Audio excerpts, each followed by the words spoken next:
Hello. आज की video पे हम बात करते हैं क्यू की। क्यू क्या होता है? इससे पहले हमने स्टैक पढ़ा था, लिंक लिस्ट पढ़ा था। अब क्यू का मतलब क्या होता है? क्यू बेसिकली डेटा स्ट्रक्चर का पार्ट है। डेटा स्ट्रक्चर में जो क्यू होता है, जैसे आपको क्यू नाम से भी पता चल रहा होगा कि क्यू का मतलब होता है लाइन। ठीक है। स्टैक में जो हमने बात करी थी, स्टैक के अंदर क्या था कि वन बाय वन एक एक करके उसके अंदर वैल्यू आती है और जो लास्ट में वैल्यू आती है वही वैल्यू चली जाती है। ठीक है, वही वैल्यू पॉप हो जाती है। उसमें पुश एंड पॉप दो तरह के आपके फंक्शंस होते थे। जो ऑपरेशंस हम परफॉर्म करते थे वो पुश और पॉप थे। क्यू के अंदर हमारा पुश और पॉप टाइप का कुछ नहीं है। इसके अंदर हमारा इंसर्ट और डिलीट ही हम करेंगे। इसके अंदर बेसिकली वही है कि इंसर्ट करना, डिलीट करना और डिस्प्ले करना। बट क्यू का मतलब क्या होता है? क्यू का मतलब होता है जैसे कि लाइन। अब लाइन का बिहेवियर क्या होता है? क्यू का अगर हिंदी मतलब कहें तो लाइन ही होता है। लाइन का बिहेवियर ये होता है कि उसमें जो पहले आया वो पहले जाएगा। ठीक है, जो पहले आया वो पहले जाएगा और जो लास्ट में आया वो लास्ट में जाएगा। यहाँ पे क्यू भी सेम उसी बिहेवियर को फॉलो करता है। अगर हम क्यू में कहें तो क्यू बेसिकली इधर है, पहला पर्सन आया, मान लो फर्स्ट हमने लाइन है तो उसमें फर्स्ट पर्सन आया, देन सेकंड पर्सन, फिर third, then fourth, fifth, sixth, seven. ठीक है, तो इस तरह से वन बाय वन इसमें कुछ वैल्यूज़ आ रही हैं। या मान लो अगर हम नंबर ऑफ़ पीपल ही कहें कि ये लोग आए हुए हैं तो इसमें सबसे पहले निकलेगा कौन? यानी कि अपना काम करा के पहले वन बाहर जाएगा, फिर टू बाहर आएगा, फिर थ्री बाहर आएगा, देन फोर आएगा, फाइव आएगा। ठीक है, सो ऑन, इस तरह से चलता जाएगा। और अगर किसी को इंसर्ट करना है, यानी कि अगर नया कोई आएगा तो वो सेवन के बाद ही आएगा, सेवन के बाद देन एट आएगा। ठीक है, तो इसी तरह से हमारा क्यू भी सेम इसी मैनर पे काम करता है। इसको कहा जाता है फीफो। फीफो का मतलब होता है first in first out. First in first out का मतलब है जो पहले आया वो पहले जाएगा। ठीक है, तो यहाँ पे अगर हम क्यू की इम्प्लीमेंटेशन कहें तो क्यू भी हमारा दो तरीके से इम्प्लीमेंट होता है। एक वही हमारा स्टैटिक और एक दूसरा है डायनामिक। अगर हमें स्टैटिक क्यू बनाना है तो हम एरे की हेल्प से बनाएंगे और हमें डायनामिक क्यू बनाना है तो हम लिंक लिस्ट की हेल्प से बनाएंगे। ठीक है, लिंक लिस्ट की हेल्प से इसको बनाया जाता है। ओके, तो इस तरह से हमारा क्या है, क्यू का इम्प्लीमेंटेशन है। अब क्यू तो आपको समझ में आ गया कि फर्स्ट इन फर्स्ट आउट है। अब हम इसको करेंगे कैसे, किस तरह से इसमें क्या काम होगा। जैसे हम एरे का ही एग्जाम्पल लेते हैं, पहले हम यूजिंग एरे ही करते हैं। तो एरे का अगर हम काम करेंगे तो सबसे पहले हमारी एक एरे हमने बना लिया। इसको आप कितने भी साइज़ का बना लीजिए, ये आपकी अपनी मर्ज़ी के ऊपर डिपेंड करता है। हमने लिया 5 6 यानी कि ए ऑफ 7, हमने 7 साइज़ का एक एरे बना लिया, एक एरे होगा। ओके, और अब इस एरे के अंदर हमारा क्या है कि हमें पॉइंटर, मतलब हमें कैसे पता चलेगा कि किस लोकेशन पे वैल्यू आई है और किस लोकेशन से वैल्यू जानी है। ठीक है, आना और जाना मतलब ऐड करना और डिलीट करना किस किस लोकेशन से होगा और ये कैसे हम पता लगा पाएंगे। तो उसके लिए इसमें दो पॉइंटर होंगे, एक हमारा फ्रंट नाम का पॉइंटर होगा और एक हमारा रियर नाम का पॉइंटर होगा। पॉइंटर तो नहीं, बेसिकली इसमें हम अभी वेरिएबल कह सकते हैं कि फ्रंट और रियर हम दो वेरिएबल लेंगे और इस दोनों की वैल्यू को हम क्या करेंगे, फ्रंट को और रियर को हम -1 पे रखेंगे। ठीक है, क्योंकि एरे हमारा 0 से शुरू होता है तो हमारा फ्रंट और रियर दोनों ही अभी इसी पॉइंट पे होगा, -1 पे। तो यानी कि अभी क्यू में हमारी एक भी वैल्यू इंसर्ट नहीं है। जब भी वैल्यू इंसर्ट होती है तो इंसर्ट हमेशा आर यानी कि रियर पॉइंट से होगी। ठीक है, और जब डिलीट होता है तो डिलीट हमेशा किस पॉइंट से होगा, फ्रंट पॉइंट से होगा। क्योंकि जब भी कोई क्यू के अंदर कोई आता है तो वो लास्ट में आता है तो हमारा रियर हो गया, और जब उसमें से डिलीट होता है तो आगे से निकलता है यानी कि फ्रंट से निकलता है। तो यहाँ रियर और फ्रंट इसी चीज़ को हमारा पॉइंट कर रहे हैं, फ्रंट की तरफ, रियर यानी कि लास्ट की तरफ। तो पहली बार जब हमारे क्यू के अंदर कोई भी वैल्यू नहीं है तो फ्रंट और रियर दोनों ही हमारा -1 पे है। तो -1 का मतलब है अभी एक भी वैल्यू नहीं है। जब हम इसके अंदर कोई इंसर्ट करते हैं वैल्यू, तो इंसर्ट करने के लिए हमें इसके अंदर भी वही सब हमें चेक करना पड़ता है कि ओवरफ्लो है या नहीं है। तो जब हम इंसर्ट फंक्शन कॉल करते हैं तो इंसर्ट फंक्शन कॉल करते पहले हम ओवरफ्लो की कंडीशन चेक करते हैं। तो ओवरफ्लो कब होगा, जब यहाँ पे 6 के 6 वैल्यूज़ जब हमारी भर जाएंगी यानी कि कंप्लीट हो जाएंगी, तो उसके बाद हमारा क्या होगा, हमारा ये फुल हो जाएगा। तो जब इंसर्ट होता है तो मैंने आपको बताया कि रियर पॉइंट से होता है, तो हम चेक करेंगे कि अगर रियर ग्रेटर देन या इक्वल्स टू 6, क्योंकि यहाँ पे 6 लास्ट है, तो अगर 6 है और इसके इक्वल भी है रियर, अगर यहाँ पे लास्ट पोजीशन पे वैल्यू अगर आ गई है, तो उसके बाद हम और इंसर्ट नहीं कर सकते, तो इसमें क्या होगा, इसमें ओवरफ्लो हो जाएगा। ठीक है, तो यहाँ ओवरफ्लो की कंडीशन आएगी। इसके अलावा हम कैसे करेंगे, इसके अलावा फिर देख लेते हैं। एरे है, फ्रंट है और रियर है। तो अब मतलब हमने ओवरफ्लो की कंडीशन तो हमने देख ली। अब फर्स्ट टाइम जब हमें इसमें एंट्री करानी है, यानी कि पहली वैल्यू एंट्री करानी है, तो हम क्या देखेंगे, कंडीशन हमारी होगी अगर फ्रंट भी हमारा इक्वल्स टू -1 है और रियर भी हमारा इक्वल्स टू -1 है, यानी कि फ्रंट और रियर अगर दोनों ही -1 पे है, तो इसका मतलब इसमें कोई भी वैल्यू इंसर्ट नहीं है। तो हम क्या करेंगे, जो फ्रंट है और जो रियर है दोनों को ही 0 पोजीशन पे रखेंगे, और हमेशा एंट्री जैसे मैंने बताई रियर पोजीशन से होती है, तो ए ऑफ आर में हम कोई वैल्यू रखेंगे, जो भी वैल्यू आपको इंसर्ट करानी है वो वैल्यू इसमें रखी जाएगी। ठीक है, ये तो हो गया फर्स्ट पोजीशन के लिए। अब नेक्स्ट टाइम इसके अलावा जैसे मैंने इफ़ करा, तो इसके बाद एल्स हमारा क्या कंडीशन होगी, जब तक कि हमारा जो रियर है वो लास्ट पोजीशन तक नहीं पहुंच जाता, यानी कि हमारा एल्स के बाद हम इफ़ लगा देते हैं, जब तक हमारा रियर जो है ग्रेटर देन जब तक है 6, हमने 6 लिया था तो 6 ही ले लेते हैं, जब ग्रेटर देन अगर वो 6 तक हो जाता है, ग्रेटर देन 6 तक है, सॉरी ग्रेटर देन नहीं आएगा, यहाँ लेस देन आएगा, क्योंकि जब तक 6 से छोटा है तब तक ही तो फिल करेगा, ग्रेटर देन होते ही तो ओवरफ्लो वाली कंडीशन आ जानी चाहिए। तो जब तक वो लेस देन है 6 से, तब तक क्या होगा, R++ होगा, यानी कि रियर को हम एक आगे बढ़ाएंगे और ए ऑफ रियर यानी कि रियर की पोजीशन पे हम कोई वैल्यू इंसर्ट करा देंगे। ठीक है, तो इस तरह से हमारी इंसर्शन होगी। जैसे अब मैं आपको यहाँ पे बता देती हूँ, अब हमने पहली वैल्यू एंटर करी, तो पहली वैल्यू एंटर करते ही रियर और फ्रंट दोनों ही -1 पे है, तो रियर और फ्रंट हमारे 0 पे आ जाएंगे, यहीं पे फ्रंट है यहीं पर ही रियर है, तो पहली वैल्यू यहाँ इंसर्ट हो जाएगी। उसके बाद जब नेक्स्ट वैल्यू देखेंगे, तो नेक्स्ट वैल्यू देखा जाएगा कि जो R है वो साइज से छोटा है, तो R को ++ किया जाएगा, यानी कि अब रियर इधर पॉइंट कर रहा है यहाँ से हटके, और इधर नेक्स्ट वैल्यू आ जाएगी। ठीक है, इसके बाद फिर इस तरह से अब रियर आगे बढ़ता जाएगा और वैल्यू एंटर करता जाएगा। ठीक है, रियर इस पोजीशन पे आया, वैल्यू आ गई, इस पोजीशन पे आया, वैल्यू आई, इस पोजीशन पे आया, वैल्यू आ गई। तो अब एक एक करके इसने वैल्यू इंसर्ट कर दी, और वैल्यू इंसर्ट करने के बाद अब रियर के, क्योंकि एरे अब फुल हो चुका है, तो इसके बाद अगर इंसर्ट करेंगे तो वो क्या होगा, ओवरफ्लो होगा। तो हमेशा रियर पॉइंट से ही हम आगे बढ़ाएंगे। इसके बाद अगर हमें अब डिलीट करना है, तो डिलीट के लिए चेक कर लेते हैं, हम एक और एरे बना लेते हैं, यहाँ पे 20, 30, 40, 50, मान लो ये एक एरे हमने बना लिया, और फ्रंट हमारा इस पोजीशन पे है और रियर अभी हमारा इस पोजीशन पे है। ठीक है, तो अब हमें डिलीट करना है, तो डिलीट करने के लिए अब हम क्या करेंगे, जो फ्रंट है हमारा, हमें फ्रंट से डिलीट करना है। तो पहले अंडरफ्लो वाली कंडीशन चेक करते हैं। अंडरफ्लो वाली कंडीशन कब होगी, अगर मेरा डिलीट करते हुए फ्रंट जो है अगर रियर को क्रॉस कर गया। ठीक है, अगर फ्रंट जो है ग्रेटर देन हो गया रियर से, अगर एक ये कंडीशन आ गई, या फिर इसके अलावा हमारी फ्रंट अगर इक्वल्स टू -1 है और रियर भी इक्वल्स टू -1 है, क्योंकि अगर मान लो कोई भी वैल्यू नहीं होगी तो फ्रंट और रियर दोनों ही -1 पे होगा। ठीक है, तब एक कंडीशन हो सकती है, तो ये क्या कंडीशन होगी, ये कंडीशन होगी अंडरफ्लो की। ठीक है, या फिर डिलीट करते करते फ्रंट जो है रियर को क्रॉस कर गया, ये भी डिलीट हो गई, ये डिलीट, ये डिलीट, ये डिलीट, ये भी डिलीट होगी, तो रियर आगे बढ़ जाएगा, तो फिर अब पॉसिबल नहीं है डिलीट करना। तो दोनों कंडीशन हमने चेक कर लिया, अगर दोनों कंडीशन हुई तो अंडरफ्लो होगा। ठीक है, एल्स जब तक हमारा जो फ्रंट है, जब तक वो less than equals to R नहीं हो जाता।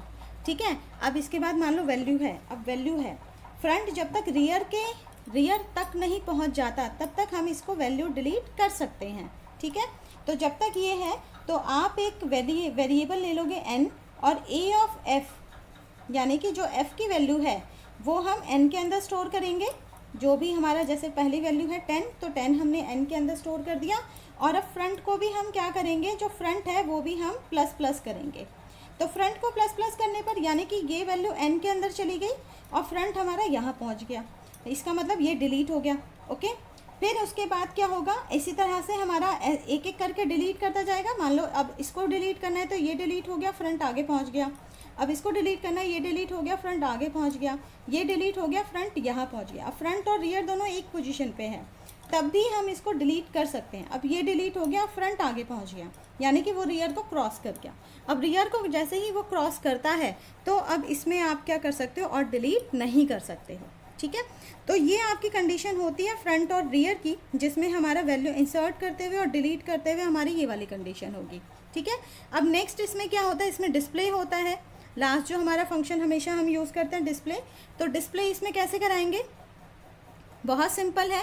अगर फ्रंट और रियर दोनों ही -1 पे हैं या फिर फ्रंट रियर से बड़ा हो जाता है तो कोई भी वैल्यू डिस्प्ले करने के लिए नहीं होती। जो अंडरफ्लो वाली कंडीशन है, सेम यही कंडीशन हम उसमें डिस्प्ले में भी यूज़ करेंगे और उसमें नो वैल्यू टू डिस्प्ले आएगा।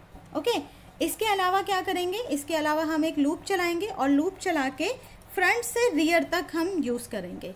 यानी कि फ्रंट, मान लो अगर पहली वैल्यू डिलीट हो गई तो फ्रंट यहाँ है, तो फ्रंट से रियर तक का लूप चलाएंगे और लूप चला के हम क्या करेंगे, इस वैल्यू को हम डिस्प्ले करा देंगे। ठीक है, तो इस तरह से हमारा, अभी हमने क्यू देखा और क्यू को हमने एरे के इम्प्लीमेंटेशन से देखा। अब मैं आपको इसका प्रोग्राम बताती हूँ। आइए चलिए क्यू का प्रोग्राम देखते हैं। क्यू, जैसा कि अभी मैंने आपको समझाया कि क्यू हमारा एक लीनियर लिस्ट होता है। तो हम एरे का इम्प्लीमेंट कर रहे हैं, तो हम एरे ले रहे हैं, एक एरे हमने लिया 5 साइज़ का।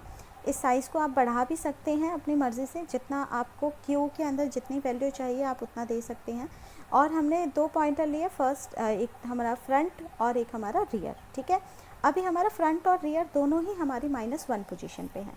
-1 का मतलब होता है कि एरे के अंदर अभी कोई भी वैल्यू नहीं है, सारी वैल्यू हमारी, मतलब एरे के अंदर अभी कोई वैल्यू है ही नहीं, इसलिए ये दोनों पॉइंटर्स हमारे क्या हैं, हमारे -1 पोजीशन पे हैं। इसके अंदर भी हमारा क्या होता है, क्यू है, तो इसमें मैंने पुश ही लिखा हुआ है, इसमें इंसर्ट होना चाहिए बेसिकली। ठीक है, इंसर्ट फंक्शन और यहाँ पे आपका डिलीट फंक्शन। ओके, क्योंकि ये मैंने उसी में ही ओवरराइट किया हुआ था, तो ये अब इसी तरह से डेल पुश और पॉप में ही दिखा रहा है। तो यहाँ पे अगर हम मेन के अंदर आते हैं तो मेन के अंदर हमें क्या करना है, फंक्शन कॉलिंग करनी है। पहले हम फंक्शन कॉल देख लेते हैं और उसके बाद फिर मैं आपको आगे बताती हूँ कि कैसे हम इसमें करेंगे। तो हमारा एरे के अंदर हमारा 5 फंक्शन है, तो इसके अंदर जो हमारा इंसर्ट फंक्शन हम कॉल करेंगे वो हम 5 टाइम्स करेंगे। 5 तो टाइम्स वो इंसर्ट ले ही लेगा, बट इसके अंदर भी हमारा ओवरफ्लो हो रहा है, तो उसके लिए हम इसको 6 टाइम्स इसको कॉल करेंगे। ठीक है, तो मैं यहाँ पे आपका इंसर्ट लिख देती हूँ। मैं यहाँ पे इंसर्ट को 6 बार कॉल कर रही हूँ। और उसके बाद हम क्या कर रहे हैं, हम डिस्प्ले फंक्शन कॉल कर रहे हैं और उसके बाद फिर हम पॉप कर रहे हैं। पॉप को बेसिकली जो मैंने डेल नाम का फंक्शन बनाया है, हम 3 बार डेल कॉल करेंगे। ठीक है, और फिर उसके बाद हमने डिस्प्ले कॉल करा। डिस्प्ले इसलिए कॉल करा ताकि बीच में जब डिलीट हो रही है वैल्यू, तो वैल्यू कैसे दिखेगी ये आपको बीच में दिख जाए। ठीक है, चाहे हम इसको बाद में भी कॉल कर सकते हैं।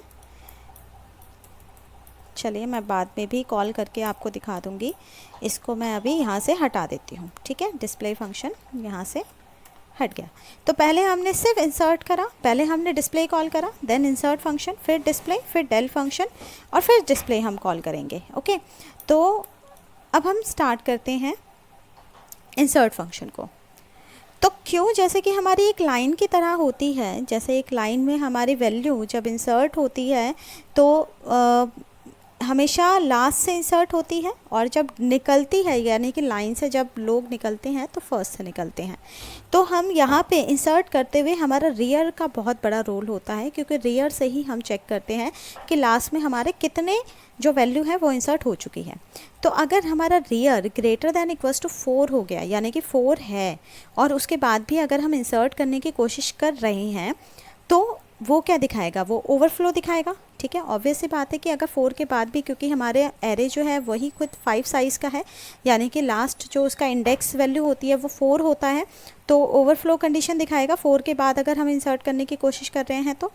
और इसके बाद अगर हमारा फर्स्ट पोजीशन पे अगर हमारी वैल्यू इंसर्ट करनी है तो फर्स्ट पोजीशन पे वैल्यू इंसर्ट क्या होगी, अगर हमारा फ्रंट भी -1 पे है और रियर भी -1 पे है तो इसका मतलब हमारे एरे के अंदर अभी कोई भी वैल्यू नहीं है, क्यू के अंदर कोई भी वैल्यू नहीं है। तो अगर -1 पे है तो हम पहले वैल्यू इंसर्ट करा रहे हैं, मैसेज पास कराया enter the value in Q और स्कैनफ करा देंगे एन में, और फर्स्ट के टाइम पे यानी कि फर्स्ट वैल्यू के टाइम पे हमारा front equals to rear equals to 0 है, यानी कि फ्रंट और रियर दोनों ही 0 पोजीशन पे है। और अब हम जो वैल्यू इंसर्ट कराएंगे वो हमेशा रियर पे कराएंगे, यानी कि एरे की रियर पोजीशन पे n, तो रियर 0 है तो यानी कि a ऑफ 0 पोजीशन पे हमारा n वैल्यू इंटर हो गया। ठीक है, और मैसेज पास कर दिया, हमारी वैल्यू सक्सेसफुली ऐड हो गई। ठीक है, ये फर्स्ट टाइम के लिए हो गया। अब इसके बाद जब हमारा नेक्स्ट हमारी वैल्यू इंसर्ट होगी तो हम क्या चेक करेंगे, हमें ये चेक करना है कि अगर हमारा फ्रंट रियर से छोटा है, ठीक है, यानी कि रियर फ्रंट से बड़ा होना चाहिए, और जो हमारा रियर है वो 4 से लेस देन होना चाहिए। अगर वो 4 से लेस देन है तो यानी कि अभी भी हमारे पास क्यू में स्पेस है कि हम वैल्यू इंसर्ट कर सकें। तो फिर हम मैसेज पास कराएंगे, वैल्यू एंटर कराएंगे, और अब क्या करेंगे, अब हमें R++ करना है। ठीक है, R++ करके यानी कि रियर को एक आगे बढ़ाया और एरे की रियर पोजीशन पे हमने वैल्यू एंटर करा दी। ठीक है, और यहाँ पे हमने मैसेज पास करा दिया कि value is successfully added. Okay, तो इस तरह से हम क्या कर रहे हैं, हम इंसर्ट फंक्शन कॉल कर रहे हैं क्यू के अंदर एक एक करके वैल्यू आ रही है। अब हम डिलीट फंक्शन कॉल करेंगे कि डिलीट में हमारा कैसे काम कर रहा है। तो डिलीट के अंदर हमें क्या करना है, डिलीट के अंदर पहले एक तो हमने वेरिएबल ले लिया n, एक n वेरिएबल जिसके अंदर वैल्यू एंटर होगी और वो डिलीट करेगा। अब हमारी अंडरफ्लो कंडीशन कब होगी, अंडरफ्लो कंडीशन तब होगी या तो हमारे एरे के अंदर एक भी वैल्यू नहीं है। तो अगर एक भी वैल्यू नहीं है मतलब एक बार हमने उसके अंदर वैल्यू इंसर्ट नहीं करा रखा, तो उस पोजीशन पे क्या होगा कि फ्रंट भी हमारा -1 पे होगा और रियर भी हमारा -1 पे होगा। अगर दोनों ही -1 पे हैं, दोनों ही अगर -1 पे है तो इसका मतलब एरे के अंदर कोई वैल्यू नहीं है। ठीक है, और इसके अलावा अगर फ्रंट हमारा रियर से बड़ा हो जाता है यानी कि डिलीट करते करते फ्रंट रियर को क्रॉस कर जाता है, ठीक है, एक भी आदमी अगर मतलब एक भी वैल्यू उसमें नहीं बचती है, सीधा आप इसको लाइन की तरह एग्जांपल ले सकते हैं। जैसे लाइन पे जितने भी लोग खड़े हैं तो अगर एक भी आदमी अगर लाइन में नहीं है तो फिर क्या होगा, हमारे क्यू एम्प्टी हो जाएगी। तो अगर हम उसके बाद डिलीट करने की कोशिश करेंगे तो क्या आएगा, अंडरफ्लो होगा। ओके राइट, तो इसमें हम ये दोनों चीज़ें ही चेक करेंगे जिसमें अंडरफ्लो की कंडीशन होगी। अदरवाइज इसके अलावा हमारा क्या होगा, अगर फ्रंट जब तक रियर से छोटा है या इक्वल्स टू है और फ्रंट जब तक 4 से लेस देन है, ठीक है, ये दोनों कंडीशन हमारे मीट होनी चाहिए, दोनों कंडीशन ट्रू होनी चाहिए। तो फिर क्या होगा, a ऑफ f यानी कि f जिस पोजीशन पे होगा उसकी वैल्यू हमारी n में आ जाएगी और f को ++ कर देंगे। अब f अगली पोजीशन पे चला जाएगा और पॉप वैल्यू इस जो पॉप वैल्यू है हम उसको n में प्रिंट करा देंगे।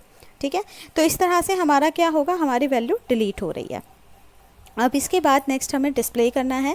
तो डिस्प्ले करने के लिए हमें सिर्फ फ्रंट से लेके रियर तक की वैल्यू को डिस्प्ले कराना है। तो फ्रंट से रियर तक की वैल्यू को डिस्प्ले कराने के लिए पहली कंडीशन तो कि हमारे पास अगर वैल्यू है ही नहीं तो सेम वही कंडीशन रहेगी। अगर फ्रंट हमारा -1 पे है और रियर भी अगर हमारा -1 पे है और फ्रंट रियर को क्रॉस कर जाता है, अब यहाँ पे हमने और कंडीशन लगाई है, या तो ये कंडीशन ट्रू हो या ये कंडीशन ट्रू हो। अगर दोनों में से कोई भी कंडीशन ट्रू होती है तो नो वैल्यू टू डिस्प्ले। ठीक है, कोई भी वैल्यू नहीं है डिस्प्ले करने के लिए। अगर ये दोनों कंडीशन ट्रू नहीं है तो इसका मतलब हमारी वैल्यू है डिस्प्ले करने के लिए। तो हम एक लूप चलाएंगे जो i की वैल्यू f से यानी कि फ्रंट से शुरू होकर i कहाँ तक चलेगा, रियर तक, i less than equals to rear and i++। Front से शुरू होकर हम रियर तक हम प्रिंट करा रहे हैं, मतलब लूप चला रहे हैं, और लूप चलाने के बाद a ऑफ i इसको प्रिंट कराएंगे। ठीक है, एक एक करके वैल्यू ये प्रिंट होगी। और अब मेन के अंदर हमने कॉल कर ही दिया है, तो यहाँ पे मैं आपको बता देती हूँ कॉलिंग मैंने कितनी बार करी है। यहाँ पे मैंने 6 बार कॉल करा है ताकि हमें ओवरफ्लो वाली कंडीशन दिख जाए, और यहाँ पे मैंने डेल को भी 6 बार कॉल करा है ताकि वो अंडरफ्लो वाली कंडीशन पे दिख जाए। और सबसे पहले मैंने डिस्प्ले कॉल करा। चलिए इसको चेक करते हैं। हाँ जी, सबसे पहले इसने क्या बता दिया, नो वैल्यू टू डिस्प्ले। ठीक है, कोई भी वैल्यू डिस्प्ले नहीं है क्योंकि फर्स्ट टाइम हमने डिस्प्ले फंक्शन कॉल करा। अब है enter the value in Q, यानी कि क्यू में आप वैल्यू एंटर करिए। मैं 1 2 3 4 5 ऐसे एंटर करा रहे हो। देखो मैंने 5 वैल्यू एंटर करी। जैसे ही हम एंटर करते हैं तो ये क्या मैसेज दिखा रहा है, मैसेज दिखा रहा है ओवरफ्लो, यानी कि 6 टाइम पे इसने अपने आप ही ओवरफ्लो ले लिया। ठीक है, और क्यू वैल्यू इज़, और ये अब वैल्यू प्रिंट कर रहा है। Value in stack is 1 2 3 4 5। इसने 5 वैल्यू इसने प्रिंट करा दी जो भी हमारी स्टैक के अंदर वैल्यू थी। सॉरी, यहाँ पे मैंने स्टैक लिख दिया, इसमें क्यू होना चाहिए था। जस्ट अ मिनट, मैं वो भी चेंज कर देती हूँ। यहाँ पर स्टैक नहीं है, इट्स अ क्यू, राइट। चलिए फिर से एक बार रन करके देख लेते हैं। वैल्यू 1 2 3 4 5। ओके, तो हमने 5 वैल्यू इंसर्ट कर दी। तो value in queue is 1, value of Q is 2 3 4 5, और pop value is 1, pop value is 2, pop value is 3। इसमें भी पॉप ही लिखा हुआ आ रहा है, मुझे इसको भी चेंज करना चाहिए। तो 2 3 4 5, क्योंकि जो क्यू है वो हमारा लीनियर फॉर्म में चलता है, मतलब लीनियर, जो पहले आया वो पहले गया। ठीक है, फीफो फॉर्म, फीफो पे चलता है, फर्स्ट इन फर्स्ट आउट। तो 1 पहले हमने इंसर्ट किया था तो 1 वैल्यू ही डिलीट होगी, 2 इंसर्ट किया था तो 2 डिलीट हो रही है, फिर 3 फिर 4 फिर 5। फिर देखिए अंडरफ्लो का मैसेज भी आ गया, और उसके बाद नो वैल्यू टू डिस्प्ले, यानी कि कोई भी वैल्यू डिस्प्ले नहीं हो रही है। अंडरफ्लो हमारा इसलिए आया क्योंकि हमने 6 टाइम हमने इसको डिलीट को कॉल कर लिया था। ठीक है, अब पॉप को मैं डिलीट कर देती हूँ, ये भी, हाँ, the deleted, okay, deleted value is. चलिए, ये कुछ मैसेज मेरे पुराने वाले ही रह गए थे तो उससे कंफ्यूज मत होइएगा, आप बस प्रोसेस समझिए कि कैसे करके हो रहा है। 1 2 3 4 5। ओके, अब देखिए अब मैसेज बिल्कुल ठीक है। Value in queue is 1 2 3 4 5, deleted value is 1 2 3 4 5, underflow and no value to display. Okay, तो इस तरह से हमारा जो है क्यू हमारा काम कर रहा है। बिल्कुल क्यू का कंसेप्ट उसी तरह माइंड में रखिएगा जैसे एक लाइन काम करती है। लाइन में पहला बंदा आया और निकलता भी वही पहला बंदा है, एक एक करके मतलब लाइन के एंड से हमारा इंसर्ट होते रहते हैं और स्टार्टिंग से वैल्यू जो है जाती रहती है। तो वही हमारा फ्रंट और रियर काम कर रहा है। ठीक है, इंसर्ट के टाइम पे रियर हर जगह यूज़ होगा और डिलीट के टाइम पे हमारा फ्रंट हर जगह यूज़ होगा। ठीक है, तो ये कुछ बेसिक पॉइंट्स हैं जिनको याद रखिएगा, और याद रखने के बाद इस प्रोग्राम को करिएगा, आप इजीली इसको समझ सकते हैं। Okay, thank you.